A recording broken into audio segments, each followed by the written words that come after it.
Good morning and welcome to the 2023 Arizona Trail 800-mile showdown.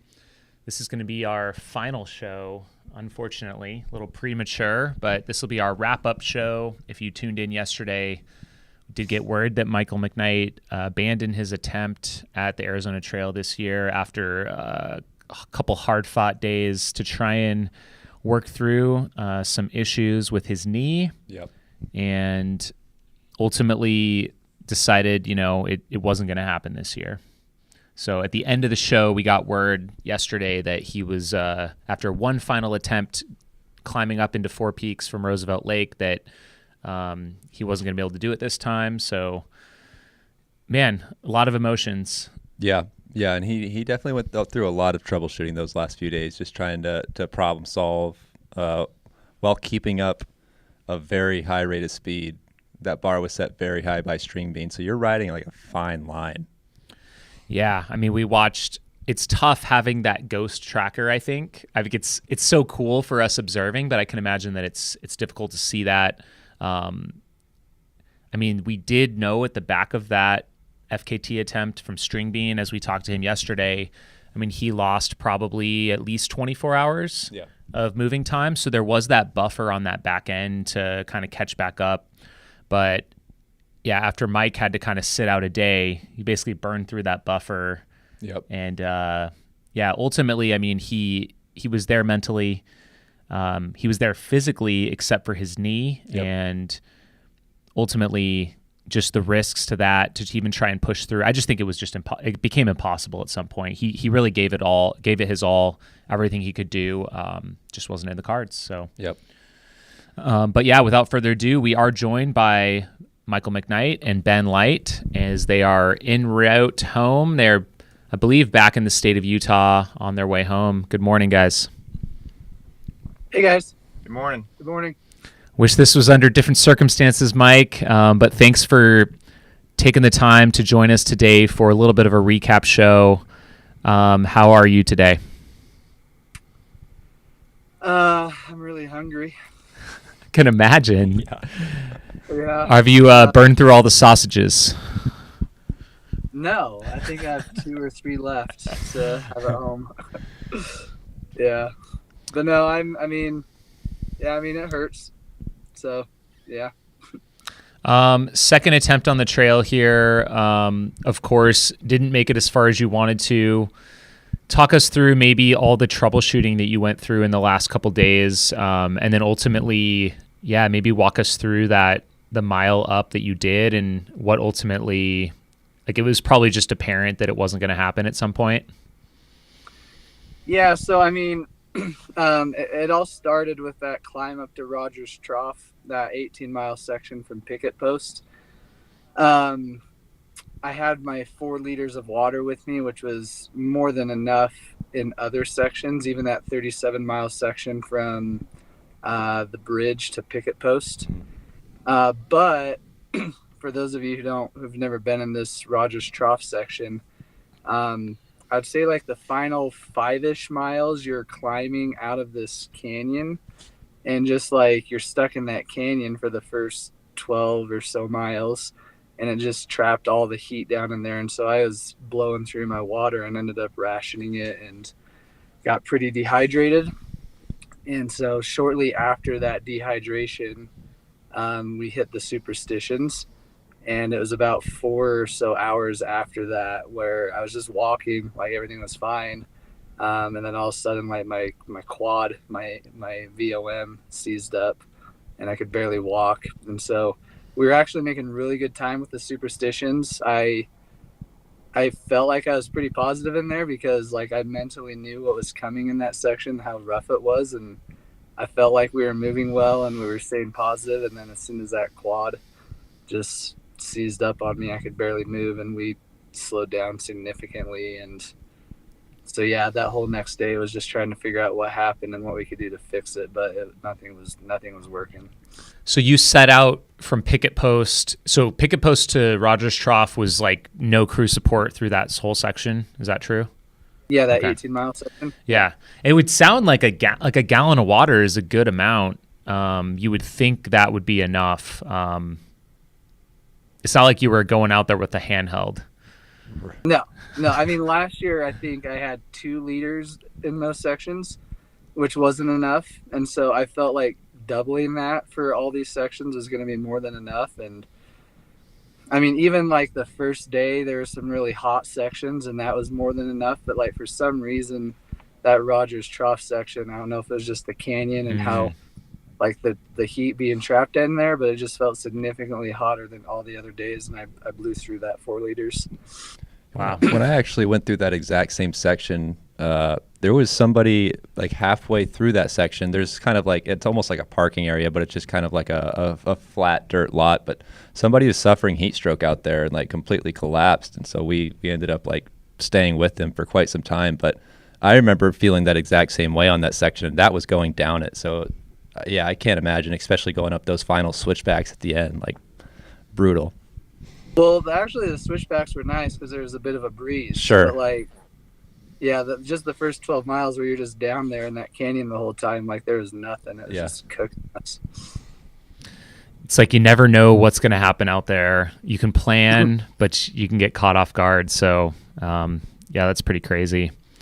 And then it sounds like you guys did try and get that swelling down. I know you attempted to go up out of Roosevelt, kind of turned back around, and then did the same thing. Was it just the knee swelled up again? Yeah. So when we got out of the Superstitions, it was almost 6 a.m. Like, yeah. So, and the swelling was pretty significant. I fell asleep with the boots on and woke up and the swelling had gone down. It still felt weird, but I was hoping it would just work itself out. So we started the climb up to the 4 peaks, and like, I even had Eric, I forget his last name, the thru hiker that was doing it last year. Oh, Halston. Yeah.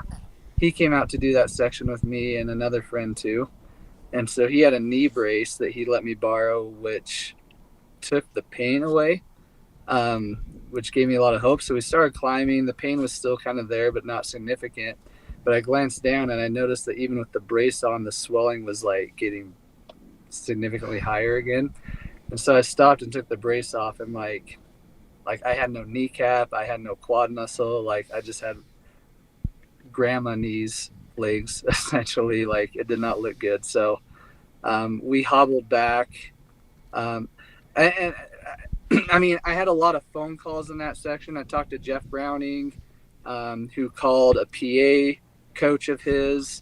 I called a couple PTs that I knew, and all of them were saying that it sounds like it was a class 2 flirting with a class 3 muscle strain. And I kept getting feedback about how I could like damage my meniscus. And so that kind of freaked me out. So I went back to the van and decided that to try to pull a Hail Mary, like work on it, put the boots on, I think I slept for 12 hours that night. And then hopefully wake up and see if the swelling would go down, if it was just a tight muscle. And I did have some swelling in my other leg too. And when I woke up, like the swelling was completely gone in that leg, but in my other leg, it was still there. But we still went out and tried it. But like just that pain just kept getting more higher and higher the further I got into that climb. I mean, it sounds like you did the right thing, consulted with a lot of different people and did everything you could. So probably can't be too upset about that part of it. Yeah, I mean, where this is the second time, I mean, like out of my 50 plus ultras, I've DNF'd 3 of them. But this is the first time I've ever like DNF'd something twice in a row. And so that definitely hurts. And like, you know, I've tried 3 FKTs, succeeded at 1 of them and failed at 2 of them. So it's natural to wonder if FKTs are meant for me. And so from a psychological standpoint, it kind of hurts, but it also doesn't hurt as much as it did last year, because I felt like I gave up last year because I had nothing wrong. It was just energy last year. Whereas this one, like, you know, it definitely felt like an injury. And so, yeah, it hurts in weird ways for one reason, but it also doesn't hurt as much as last year because I felt like there was nothing else I could do. For sure. We didn't get to talk to you a whole lot, which I'm glad about the first few days. I'm glad you were focused on the task at hand, but Can you walk us through just the time you were out there and maybe let us know, like, what did you learn from last year? Do you feel like you were getting a better handle on things in general? Yeah, I mean, the biggest thing was I learned to carry more water and calories, so I didn't run into that issue that I did last year if a crew can't show up. So I felt like I prepared better that way. We stuck to the sleeping plan. I might not have slept the full 5 hours, but I was at least in bed recovering and didn't let that ghost tracker did get in my head a couple times. But I didn't let that affect the plan to sleep every night. I'd say the biggest thing though, after starting in both directions, like I personally believe that north to south is the way to go now. And so I'd say that's the biggest thing I learned from this. Just because, like, on paper, it makes sense to get the hard stuff out of the way so you can run later. But with just how much that first 2 or 3 days wrecked me, like, I feel like you're just, like, tossing a coin, like, hoping that you'll be feeling well enough to run at the end versus getting it all out of the way. And, I mean, because, like, even being fresh, like, I hiked a lot of those first 2 or 3 days because of just the crazy amount of vert and how steep it was. And so, like, if you're going to hike those trails anyway, in my mind, it makes sense to run when you can. And if you're going to hike it anyway, hike when you get there. So I'd say that's the biggest thing I learned this year, that north to south would be the way to go, in my opinion. Interesting. Could you maybe talk about how crucial it was to have, a pretty experienced crew at this point? Ben obviously knows the trail and specifically this part that you started on really well. I believe you had pacers for nearly up every step of the way after mile 20. How crucial was that on this attempt? Do you think it helped significantly? Yeah, I do. Like last year I had more pacers than Ben last year, but I still didn't have that much last year. And so there was a lot I was out there alone, and like, I mean, at least my personality, like when it's cold and dark and you're 3 or 4 days in and you're just out there by yourself, it's easy to get in your head and just feel super lonely. And so just having that company the whole time, having people to motivate me and talk to me, like when I'm out there alone by myself, like helped out a ton. And then just from a crewing standpoint, I'm sure Ben can attest to this a little bit more, but like, last year I had Scott as my main crew and my wife, and I'm sure it's a lot harder for them to like load up the vest, take care of me, take care of themselves when it's just 2 of them versus this time when we had 5+ people consistently the whole time. I'm sure it's a lot easier on the crew as well, right? Yeah, we could delegate responsibilities and everybody had a task, and it made it so that it is a little bit more efficient and everybody can enjoy the experience too, so they weren't overworked. And I will say too, if I didn't have pacers with me those 2 times I saw those mountain lions, I don't know what I would have done, especially that baby mountain lion. Can you tell us a little bit more about those stories? Yeah, so I've never seen a mountain lion before, so it's crazy I saw 2 of them on this trip. But the first time it was picket posts, and it was probably 2 hours after we left the bridge. So, I mean, it was that section where we're like running along, drop down into the wash, come back up, and you have the rocks to your side. And so I saw something move out of the corner of my eye, and I shined my headlamp up there, and I mean, just bright as day, there's a cougar hopping around at the rocks, and it would just kind of look at us and then just kind of hopped up the mountain. Like, it didn't seem bothered by us, so we weren't too afraid about it. But the second time was in the superstitions, and like plain as day, like, baby mountain lion, like looked like the size of a large house cat. Like, it wasn't a bobcat, it was clearly a cougar. It was the cutest thing. I wanted to pet it. But you're like, where's mama? Yeah, exactly. Both me and my pacer, Mike, like our headlights started going everywhere. We're looking for mama, but that was after my quad started hurting, and so I was limping. But I had a shot of adrenaline, and we were able to get out of there pretty quick. But it was definitely a cute little kitty cat. Man, what an experience. Crazy, and it surprises me that it's like basically the closest you were to Phoenix is when you saw those two mountain lions. Like for me personally, never seen one before either. I would just have thought maybe Sky Islands or somewhere a little bit more away from civilization. It's pretty wild. Yeah. Well, in the sky, I don't know if this is the Sky Islands. What's that first mountain that I climbed coming out of Miller Peak? Yeah. So when I was dropping down Miller Peak, I was amazed at how much bear poop was on the trail. Like there's a 2-mile section where it felt like every 2 minutes at most, 1 to 2 minutes, there was a big pile of bear poop on the trail. Like there's a lot of bears out there, it looks like. Yeah, I think I heard Four Peaks actually is one of the most densely populated areas for black bears, maybe in the state or in the U.S. I remember seeing scat up there. Yeah. And someone told me that when I was on the Arizona Trail hiking up from Roosevelt Lake at night.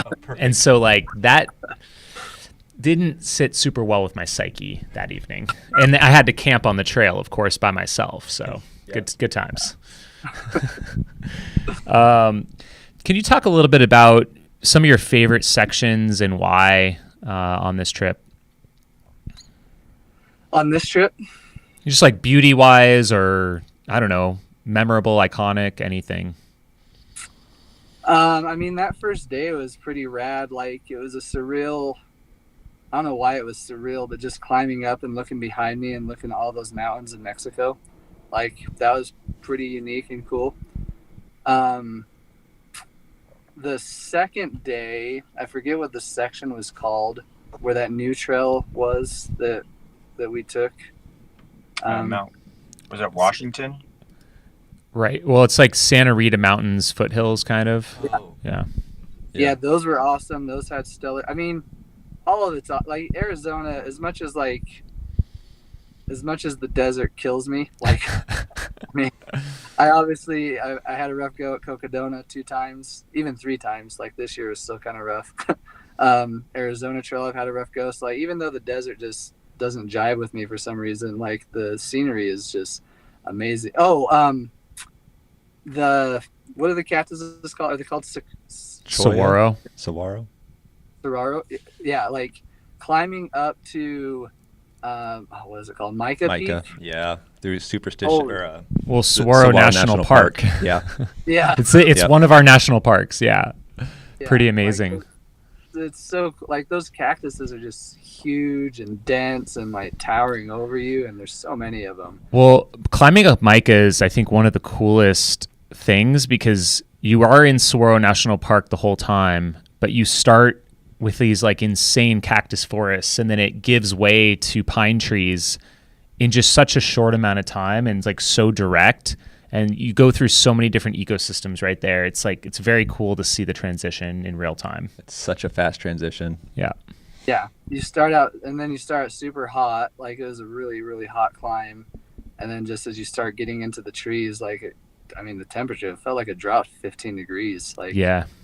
It was amazing. I love the north side of that too, dropping off. It feels like it's so remote. You're just so far out there. Rocky. Yeah, it's pretty rocky. Also rocky, yeah. It's long gone in my memory at this point, but yeah.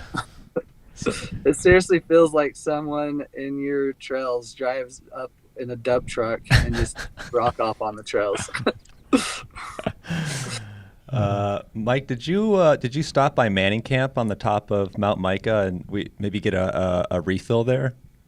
Yeah, that was amazing. I wasn't expecting that. I didn't know that was up there. Yeah, there was a Forest Service. I think it was a Forest Service ranger that was up there, and he was just coming back from I guess there's a lake up there that they go fill up water jugs and add to a barrel. So we still had to filter it, but yeah, we sat up there for 5 minutes and chatted with him and drank a lot of water. But that was a really cool area for sure. How did they build that up there? Oh, that I don't know. I do know that there is a bench, like weights up there. It's like you could a weight set. Yeah, you could go up there and hit some reps, and I think it was my Ben and the crew can do like a post send off little session. Just a quick pump, little sesh. Yeah. Quick pump. But no, that was a cool camp. Yeah, so that's really cool. Apparently, they were saying that they're up there for like maybe 7 to 10 days or something at a time before getting switched out. So that's really cool that they're up there to help out. Mike, most memorable meal from the trail? Like on the trail or at a cruise stop? It could be anything. Most memorable meal from this experience? I mean, most memorable. What was your favorite tasting? I mean, since I don't have them that much, those keto brick pancakes were pretty freaking awesome. Seemed like it was a daily occurrence. Yeah. It just, you don't get them at home, huh? Yeah, all but the last day. I was trying to like hope like a carnivore type breakfast would help my quad. So I had the venison and eggs for breakfast that day. But yeah, every other morning it was the keto brick pancakes, which were pretty awesome. Nice. This is a question I've been waiting to ask for a while. Mike, did you get any fudge out there? We did. Well, remember I talked about the general store being closed on the show? Yeah. Well, we found another store that had the fudge, and we picked some up, and then it went home with one of our Brittany was one of our support crew, and I asked her because she was going to be coming back out later in the week with Sarah and the kids, and so I was like, hey, can you take the fudge home with you? And so I don't have the fudge anymore. Where'd you guys locate it? It was just at one of the other stores. Like the general store was closed, but there's another store that had fudge. In Summerhaven. So, okay. Yeah. Oh, yeah. In Summerhaven. You just got to look around a little bit. They got options up there. Okay. More than one shop. Nice. Just go around and knock on the doors and ask for the fudge. Perfect. Did you guys end up getting those custom insoles from Speedland? Oh, good question. Yeah, there was 3 or 4 different ones. Yeah, they took two or three different super feet insoles, carved out the regular Speedland insoles, married them in to the right stack height, everything. Wow. Brought in the shoes. The only thing that Mike ran into, like Mike put them on and they were super comfortable under his feet, under his arch, but from the swelling of just the 350 miles, he already wears a size 10 and we had a 10 and a half just in case, but he needed to be up at 11, almost 11 and a half, just because, it's swelling. Wow. So that was the only problem that we were running into, because the top of his foot was touching the top of the shoe, and you just know that that's going to create some issues within a few miles. Do you guys normally carry multiple shoe sizes with you for even like a 200-mile race, or is that specifically for the longer FKTs? I usually have half a size higher. Yeah. For 200s.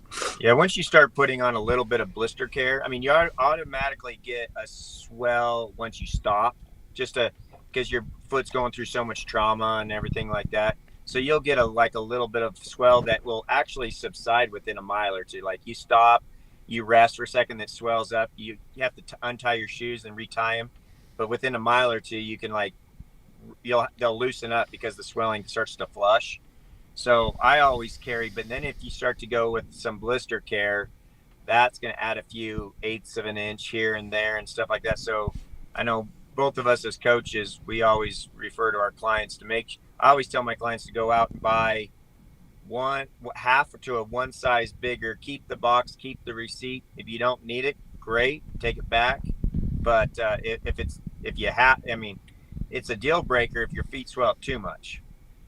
And something new that I ran into this time that I've never even last year my feet didn't swell really. Like my feet were great last year, so I don't know what the difference was this year. Like I had major swelling.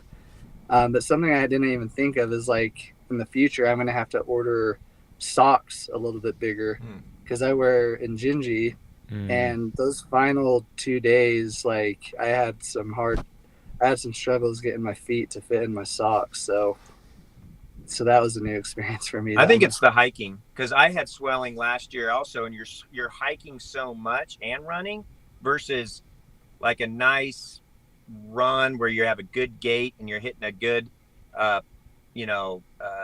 strike with your foot. So there's less, but the heel to toe from a hike, I think caused a lot more trauma to the foot because I'm just not used to hiking I mean, I hike in my training, but I don't hike that much. And that first 200 miles all the way up to Lemon, there's a lot of hiking in there. Are there any other takeaways from this year that you might use in longer distance efforts going forward? I won't ask if you're thinking about doing this again yet. We'll give you a little bit of time. But are there any other takeaways from this year specifically? I mean, just the I need to prepare more. Like, yeah, just that I need to prepare more. Like, you know, I honestly believe that this wouldn't have happened if I didn't get dehydrated in that section. And so just from like, I'm terrible at logistics. I did a little bit better this time around, but still not amazing. And so it just teaches me that I can't just like show up and hope it works out because I'm physically ready. So I need to be better with the logistical side of planning these things out. I'd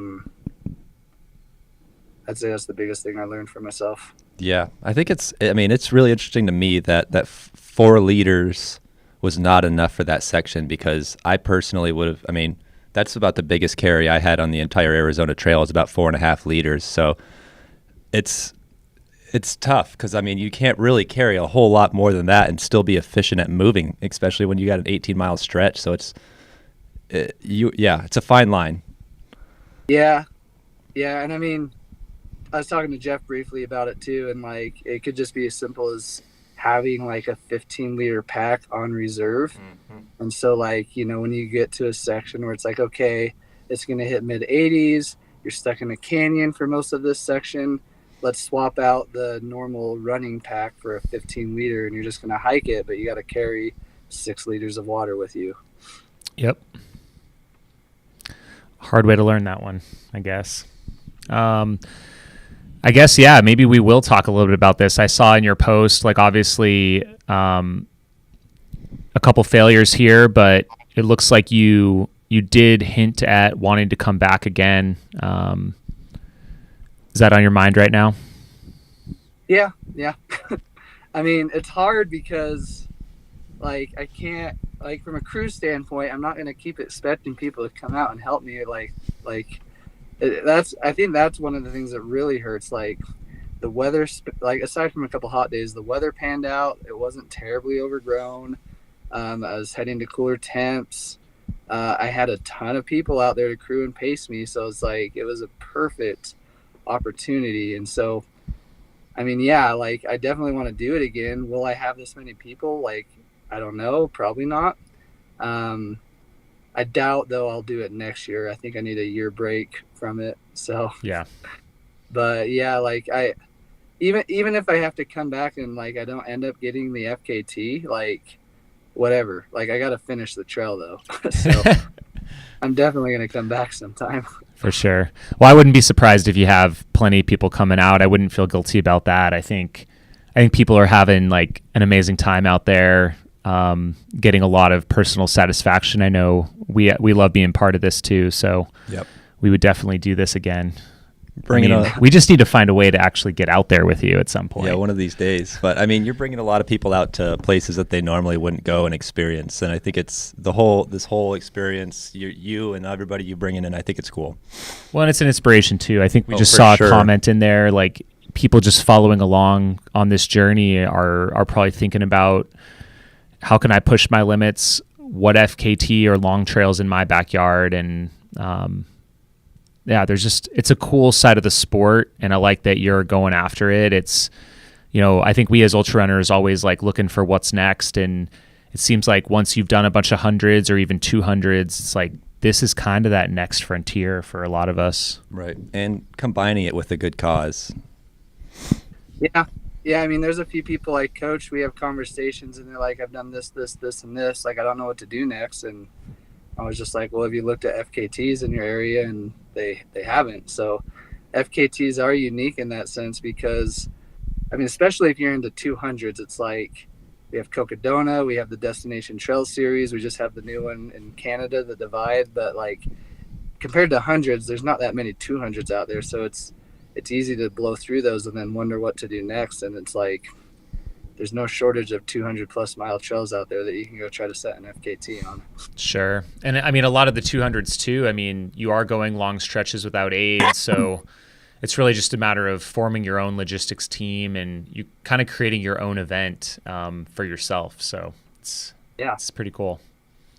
And the metrics are cool too, because it's like, I think you guys mentioned this, like it's not a race. So if you want to have 5 pacers with you, you can have 5 pacers with you. Yeah, like in the supported model anyways, it's like there's really no rules, right? Which is kind of sweet. But yeah, it's fun. And yeah, I mean, I'm trying not to feel too bad about all the people that came out to help me and not see me succeed and see us succeed. It's definitely a team thing. But like at the same time, like 2 of the guys I coach met up and met each other for the first time. They have adventure vans. They work remotely. And so it's like they're in Sedona today doing a 20 miler. They're going to go to Page to see Antelope Canyon, Bryce, Zion. So it's like, oh yeah, they're definitely getting to see a lot of cool stuff out here. Absolutely. Ben, you have any other thoughts right now? No, I was having a little conversation with Cole Crosby.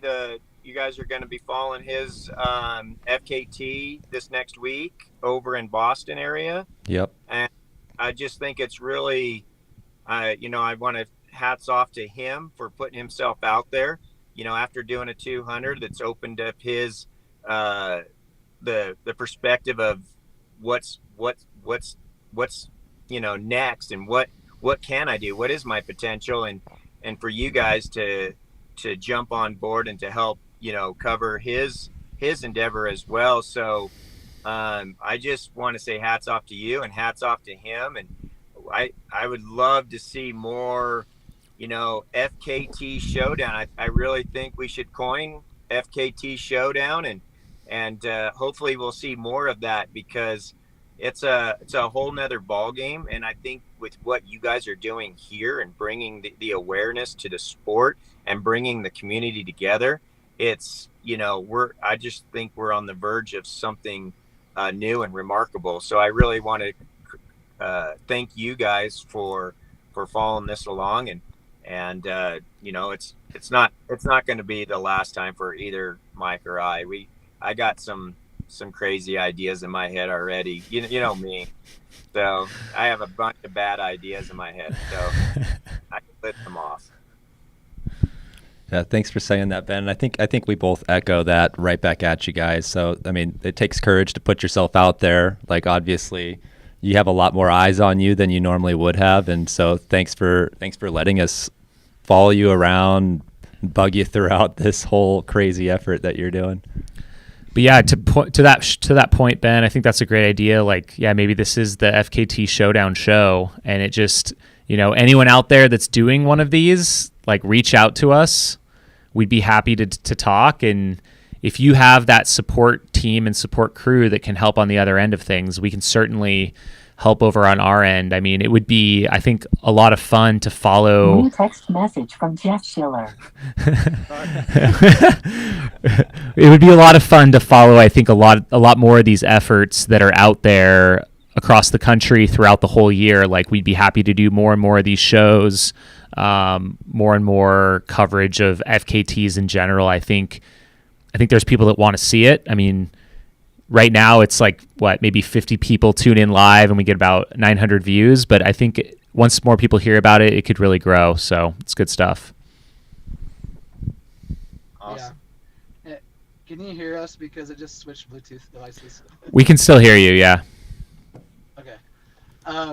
Yeah, and I just want to thank you guys too, because, I mean, I think I mentioned to you in the pre-race show how, like, the attention does definitely make it a little bit harder, in my opinion. But at the same time, it helps. I did make it a point this time around to not look at my phone as much as I did last year. But, like, the few times I did look at it, I'd see messages from people saying that they're watching the live show, expressing their support, and it's pretty amazing, like, how you can be in a pretty low mental spot, feeling exhausted and tired and not motivated, and then just seeing messages like that, like, it can pick your spirits up pretty quick. And so while it does make it slightly harder, it also counteracts it and makes it easier. So I do appreciate you guys covering it and everybody that watched and supported this. Nice. I don't know what else. I know. Any final thoughts? Any closing thoughts?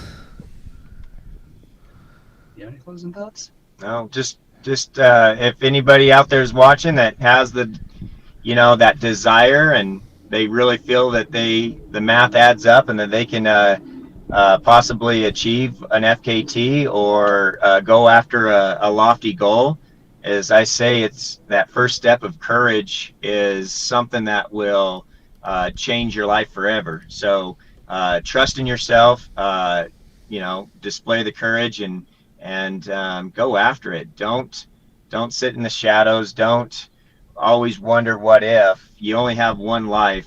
Go out and live it. And definitely visit Arizona. Yeah. I mean, before I raced Cocodona in 2021, I had really no idea what to expect in Arizona. When you think of Arizona, you just picture flat desert.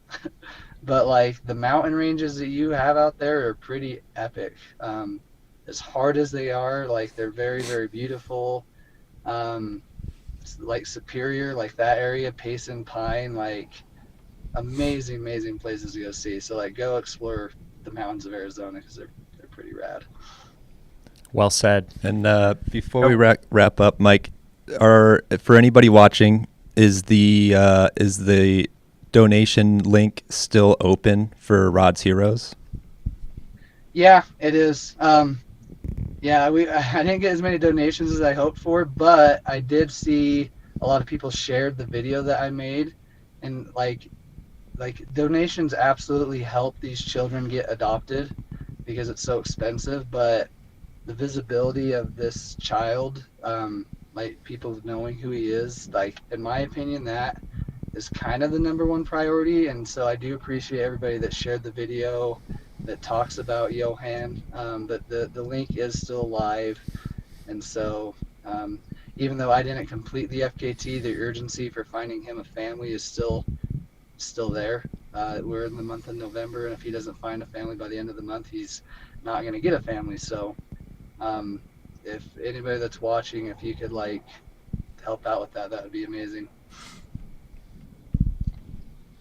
And a big shout out to the Arizona Trail Association. The improvements even from last year to this year, the trail stewards that adopt sections of the trails and the amount of time that they donate of their own personal time and to make it better, to improve the trail, to make it a better experience for those coming out.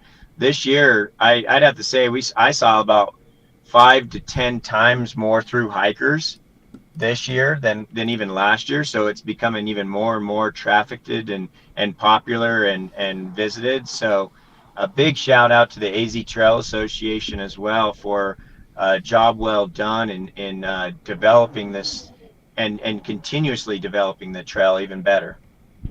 Yeah, my legs didn't get scratched up until I hit the superstitions. That's pretty awesome. That's pretty good. Ben kept warning me about sections that had come out not bloody or anything. I'm like, I don't know what you're talking about, dude. I think you made it all up. Oh man. And then also too, I had somebody come out from the Arizona Trail Association. She gave me a bandana with the logo on it. She came out to show me her support. So it's the people over this trail are really amazing. Out of all the trails I've been on, I haven't seen that before. So it's kind of a cool community to be a part of. That's really cool.